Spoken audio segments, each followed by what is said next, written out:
வந்து 3 மணி நேரத்தில் ஆக்கிடுவோம். இந்த பாம்பு கடிச்சா நம்மளுக்கு வந்து 1 ஹவர் தான் சார், 1 ஹவர் தான் சார் டைம். இருக்கிறத வந்து அதிக பவர் உள்ள பாம்பு இருப்பாங்க. எவ்வளோ பாம்பு இருப்பாங்க. அது என்ன பேர்? அது பேர் என்னதுங்க? எல்லாம் கிரைட்டிங் போட்டு கட்டு வீடு. நல்ல பாம்பு வந்து அது படம் எடுக்கணும். எல்லாம் பாம்பாக படம் படம் எடுக்கிறாங்க. நம்மள படம் எடுக்காது. இப்போ தண்ணி காட்டுது கிட்ட வந்தால் நாங்கள் உன்னை கடிச்சிடுவோம் அப்படின்னு பயன்படுது. இதுதான் நல்ல பாம்பு. நல்ல பாம்பு எடுக்க அது போல படம் எடுக்கணும். அதே போல் படம் எடுக்கிறாங்க கேட்டால் அது வந்து அந்த பொருள் தண்ணி காட்டுது கிட்ட வந்து அவனை கடிச்சிடுவோம் அப்படின்னு சொல்லிட்டு அந்த படம் எடுக்குது. அதே போல் விளையாட்டு நிறைய பேர் சொல்லுவாங்க பாம்புக்கு வந்து காது கேட்கன்னு சொல்லுவாங்க. பாம்புக்கு வந்து காது கிடையாது.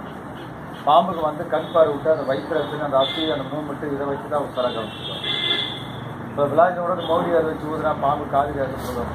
அதே போல் பாம்புலாம் காது கிடையாது. துணி பற்றி ஏன்னு கேட்டால் அது போல் அடிக்கணும் கேட்டால் ஒரு ஆள் கிட்ட போகிற மாரி ரோஸ் அது கிட்ட போயிட்டு ஒரு ஆளுக்கு தொந்தரவு பண்ணுற மாரி அது கடிக்கிற போல் தன்மை அப்படி அடிக்குது. அதை போல் அடிக்க சொல்லி நம்ம கையை காலை அந்த இடத்துல வச்சுட்டா அப்படியே வச்சு அடிக்க பண்ணிடுவோம். இப்போ இந்த பாம்பு வச்சா நம்மளுக்கு இப்போ வந்து எல்லாமே ஒரு குடத்தில் வந்து இந்த பாம்பு குடத்தில் இப்போ அது போல் ஏன் வச்சுருக்குன்னு கேட்டால் அந்த பாம்புக்கு ரத்தம் எடுத்துட்டா பாம்புக்கு அடிக்க மெடிசன் கண்டுபிடிச்சாங்க. பாம்புக்கு அடிக்க சுற்றுநோய்க்கு கேன்சருக்கு இதெல்லாம் மெடிசன் ஆகுது. ஆக்சிடென்ட் ரத்தம் எடுத்துருக்கு.